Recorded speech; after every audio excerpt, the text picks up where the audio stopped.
You should answer the questions as you listen because you will not hear the recording a second time. Listen carefully and answer questions 1 and 2.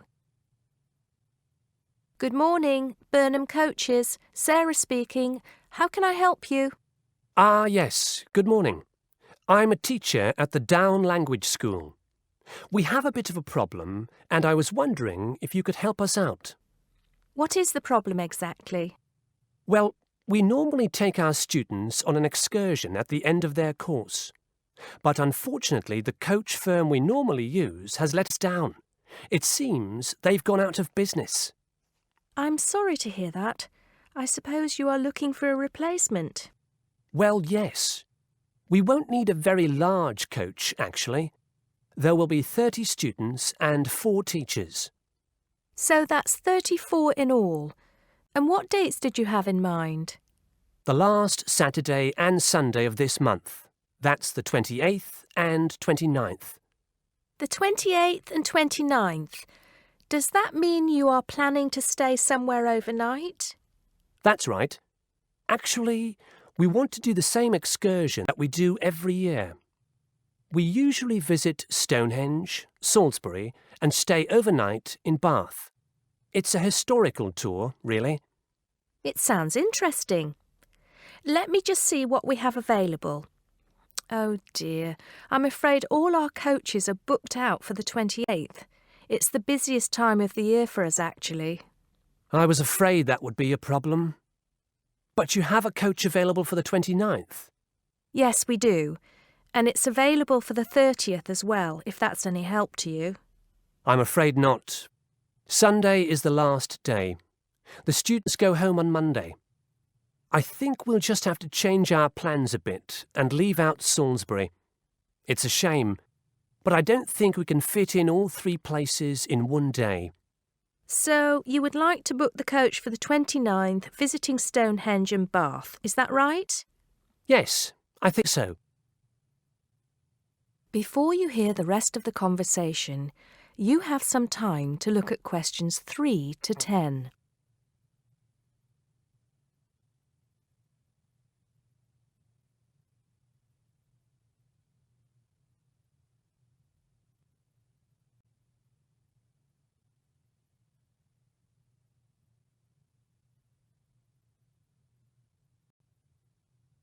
Now listen and answer questions 3 to 10. Right, I just need a few details, sir. OK. My name is Paul Scott. S-C-O-T?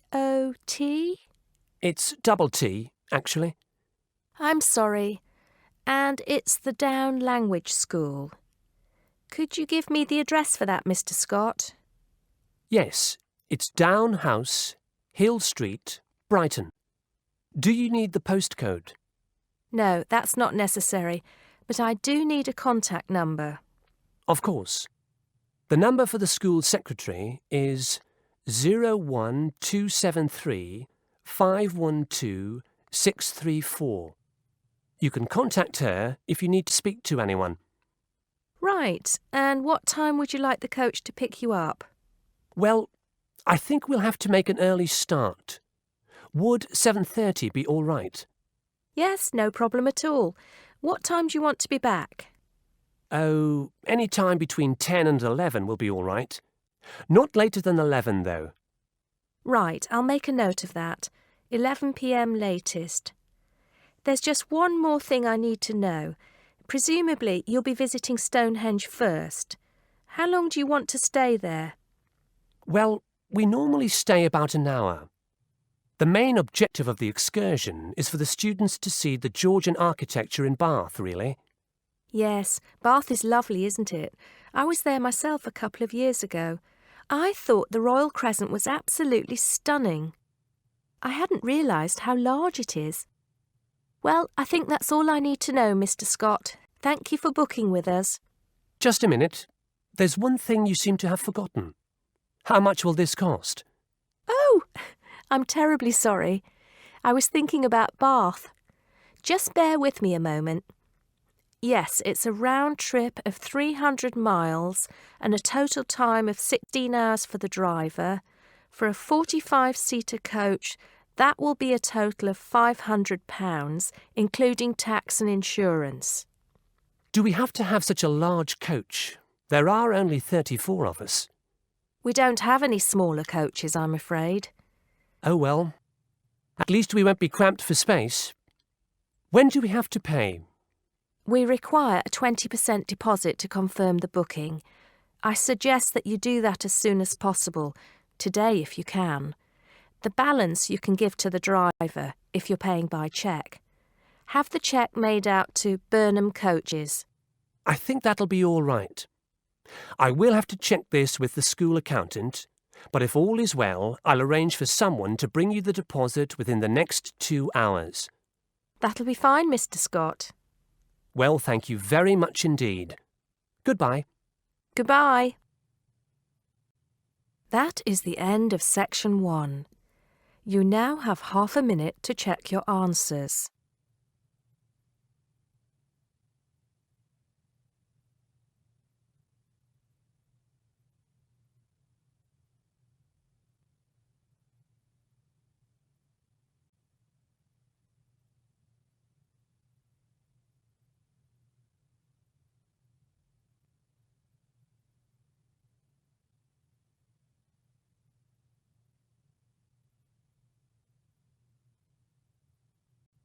Now turn to Section 2. Section 2. You'll hear someone talking to a group of university students. First, you have some time to look at questions 11 to 17.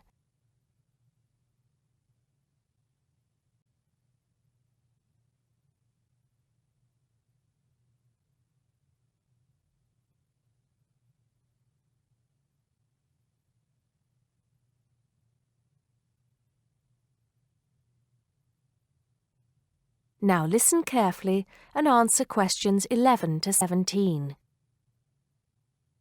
Good morning, everybody, and welcome to Upton University. I hope you are settling in and beginning to find your way around.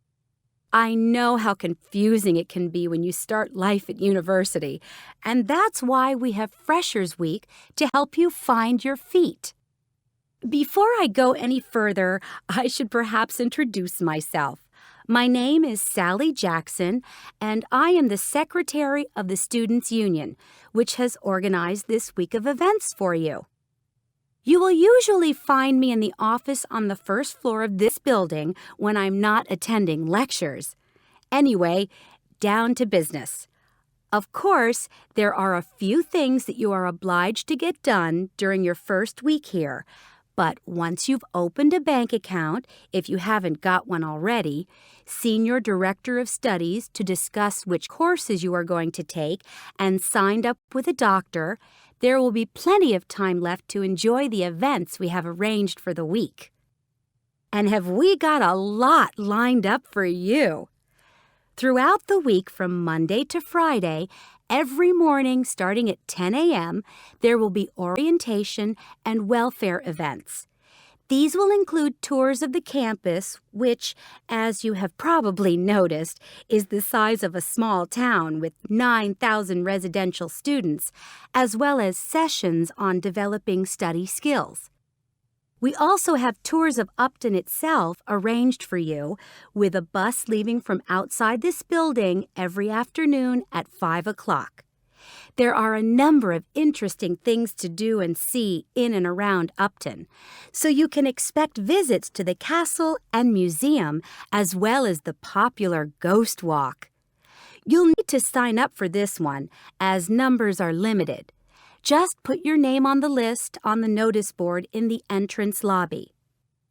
An important event is scheduled for Monday, that's the day after tomorrow, when we will be holding the academic fair. This is an opportunity for you to speak to students and academic staff about the courses that are on offer. The academic fair starts at 1 o'clock, by the way. There are a couple of other fairs that I think will interest you. First of all, we have the Societies Fair on Tuesday the 16th, which I think is an absolute must. You might not believe it, but the university has over 150 societies and sports clubs you can sign up for, so you are sure to find something of interest to you. That also starts at 1 o'clock, and it will be here in the Union Building. Also in this building is the Trade Fair on Wednesday from 2 until 5 in the afternoon. This one might sound a bit strange because you will find a load of banks and other businesses here trying to get your custom. You will find plenty of bargains and, best of all, a lot of the businesses give away stuff for free.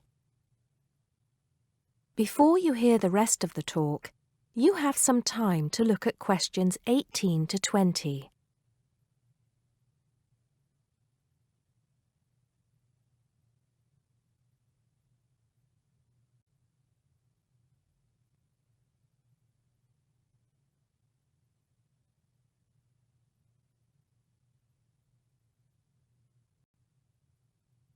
Now listen and answer questions 18 to 20. We've also got a great entertainment program lined up for you, starting tonight with our welcoming party. We have a top band lined up for your entertainment, but I'm not allowed to say who they are. All I can say is that I am sure you will not be disappointed. So come along to Blackmore Hall at 9 o'clock this evening to get your university experience off to a flying start. Just one point. I'm afraid this event is limited to freshers only. Because of space restrictions, you can't bring a friend tonight. Sorry about that. There's more fun and games on Monday in the Cotswold Theater here on campus.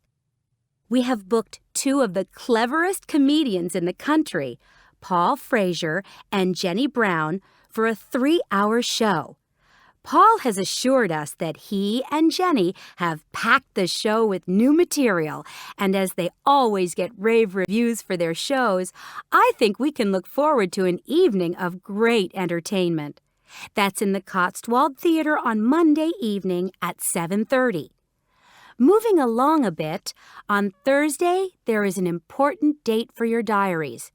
This is the official Freshers Opening Ceremony, when the Dean welcomes you to Upton University.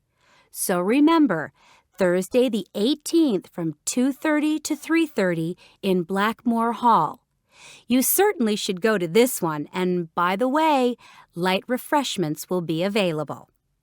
At the end of the week, on Saturday, you have the chance to dress up in your smartest evening wear for the official Freshers' Ball. Actually, although it's called a ball, it is quite a relaxed affair, so we are more than happy if you turn up wearing jeans and a t-shirt. The important thing is to relax and enjoy yourselves. Time and place are the same as for this evening's party. Blackmore Hall from 9 in the evening to 3 o'clock in the morning. Right. I think I've covered the most important and exciting events we have lined up for you, but there will be plenty of other things going on throughout the week, so remember to check the notice board in the entrance lobby regularly. Enjoy the rest of the day, and I look forward to meeting as many of you as possible this evening at the welcoming party. That is the end of Section 2. You now have half a minute to check your answers.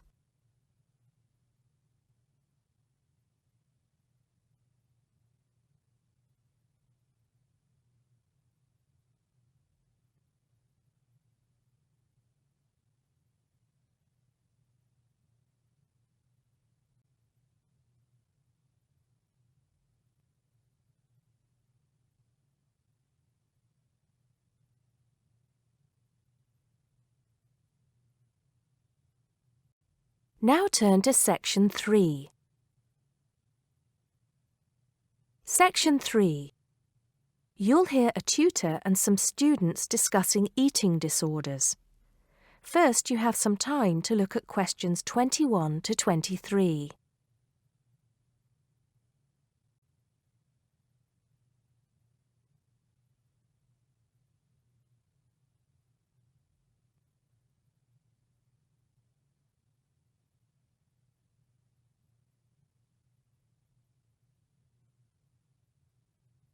Now listen carefully and answer questions 21 to 23. Good afternoon. I hope everything is going well. Right, we've been looking at problems some people have with eating. And today I'd like to focus on one you've probably come across in your reading. It is sometimes called binge eating disorder, or BED.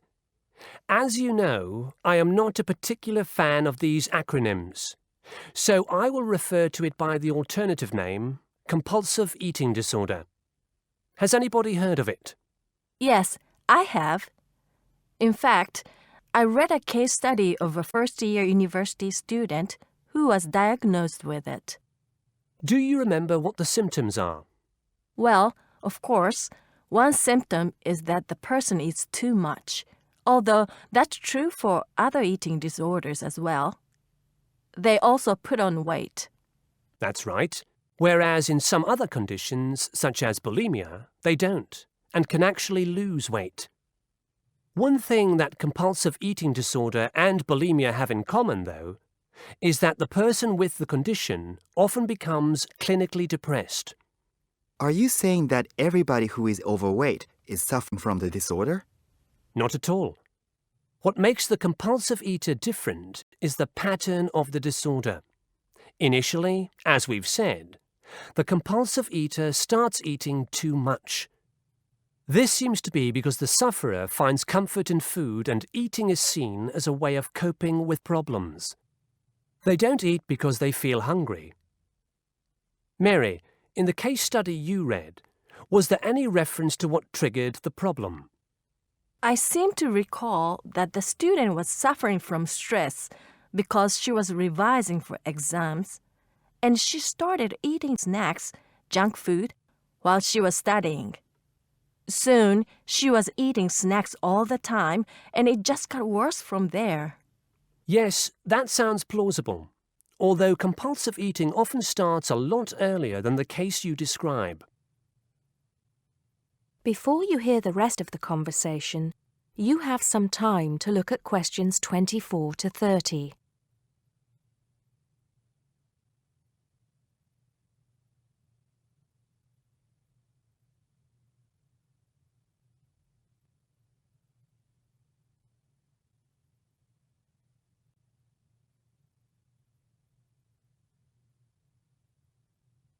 Now listen and answer questions 24 to 30. Anyway, once the condition has been triggered, often by constant snacking as you mentioned, it becomes progressively worse. Over a period of time, the sufferer loses control of their food intake. They become preoccupied with food, and the binge eating increases. Overeating blocks out negative emotions such as loneliness, worries about work, depression, and so on. But it is only a temporary effect. Apart from the physical discomfort that overeating often causes, the sufferer begins to feel embarrassed by their behavior. They then take drastic action to try to compensate. In an attempt to lose weight, compulsive eaters will try extreme diets, skipping meals, or going without any food at all for a day or more. Not a healthy way to try to lose weight, obviously. Absolutely. And of course, the person has to start eating again at some point. In other words, it becomes a vicious circle? That's right. Binge eating, extreme dieting, or attempts to lose weight by other means, and then binge eating again. What are the long-term effects of compulsive eating? As you might expect, these are similar to those for people suffering from obesity. Diabetes is frequently reported. What about treatment? The disorder can be treated, certainly. But there's always the possibility that the patient will suffer a relapse and start binging again. What does treatment involve? Medication? No. It normally involves sessions with a therapist experienced in treating eating disorders. A nutritionist will often be involved as well.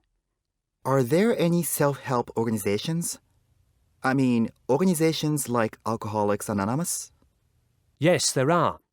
And you might want to follow this one up for your research. One organisation is called Overeaters Anonymous, and they have what they describe as a 12-step programme to help people overcome the disorder. You can find out more from the organisation's website. Right.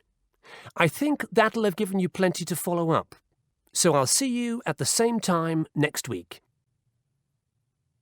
That is the end of section 3. You now have half a minute to check your answers.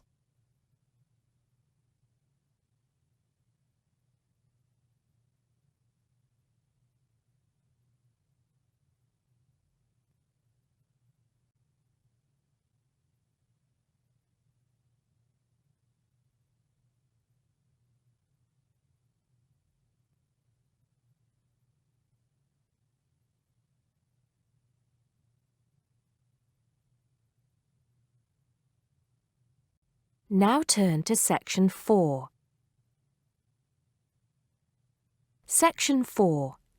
You'll hear a man giving a lecture on nuclear fusion. First, you have some time to look at questions 31 to 33.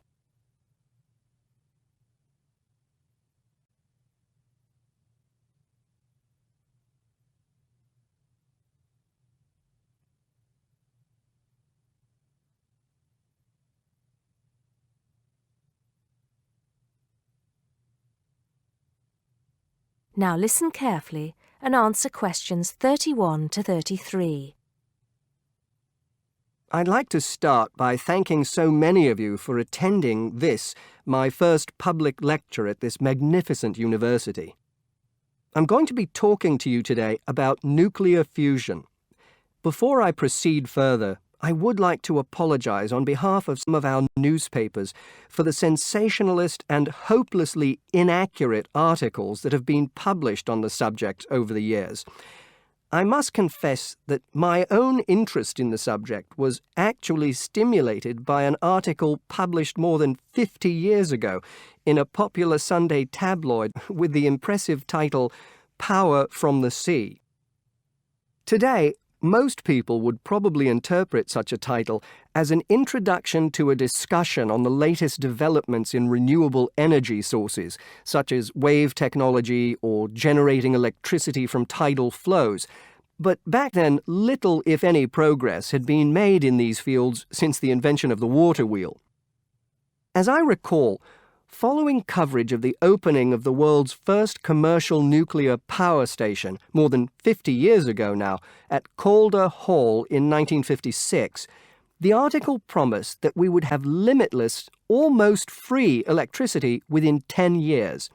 It claimed that we could do this using an isotope of water, deuterium, from the sea. This would be used in reactors to combine simple molecules of hydrogen to form helium, releasing energy in the process. Of course, this is different from the process of nuclear fission, which today's nuclear reactors use. I wouldn't like to say that the article I read as a boy was totally inaccurate. It's true that the concept of producing energy from nuclear fusion, essentially reproducing the reactions by which our sun and other stars produce energy, depends on fusing atoms of hydrogen, but the timescale suggested was hopelessly wrong. To this day, despite some very embarrassing false claims from scientists who should have known better, we have not been able to produce energy from nuclear fusion in a controllable way. Let me make clear what I mean by this statement, before some journalist in the audience gets hold of the wrong end of the stick. Yes, we have been able to fuse hydrogen atoms to produce helium and a release of energy, but the balance account has always been negative. We've always had to put more energy into the reaction than we've ever succeeded in getting out. We know the theory works, but we still do not know if we can get fusion to work for us and solve the problem of our energy needs. Before you hear the rest of the talk, you have some time to look at questions 34 to 40.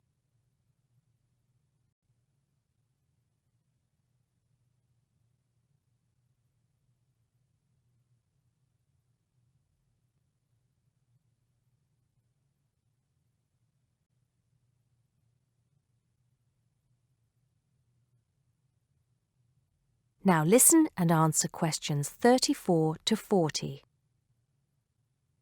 Here, I will briefly explain these problems before going on to give you a summary of the innovative ways being tested to overcome them. First of all, we have to try to understand the incredible physical conditions that exist inside a natural nuclear fusion reactor, such as the Sun. To start with, we have to create temperatures never experienced on our planet. Indeed, if we had experienced the temperatures required, then our planet would never have formed. We have to generate temperatures of at least 100 million degrees Celsius in a carefully controlled environment before we can even hope to produce a fusion reaction. The problems are immense, but it can be done. Many of you will know that you can put your hand into a very hot oven and not get burnt, provided you do not touch any of the surfaces.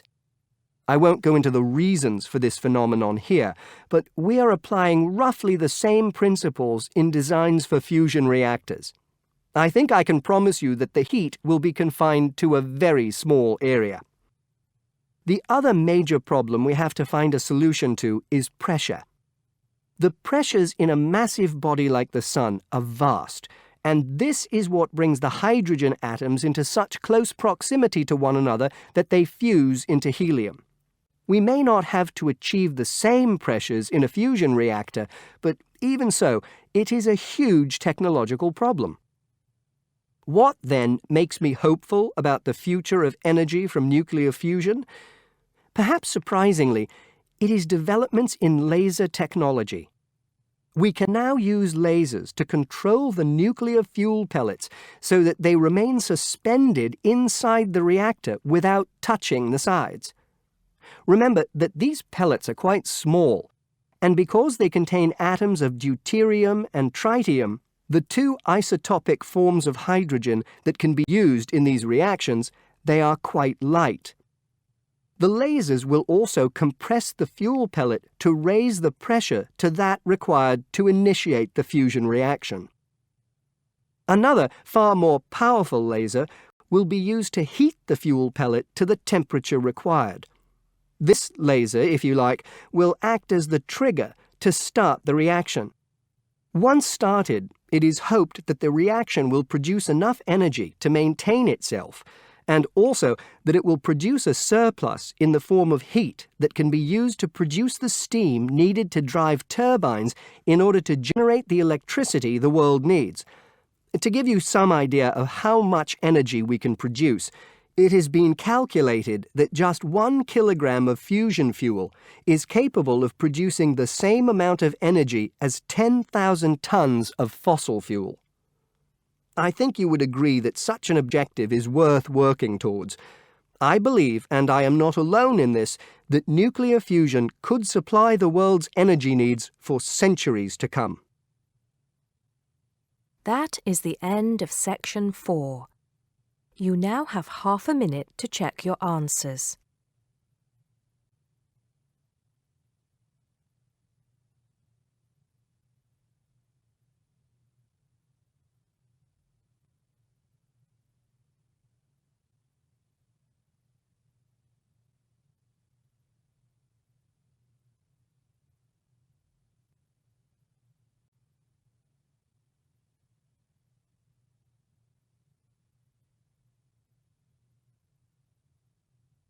That is the end of the listening test. You now have 10 minutes to transfer your answers to the listening answer sheet.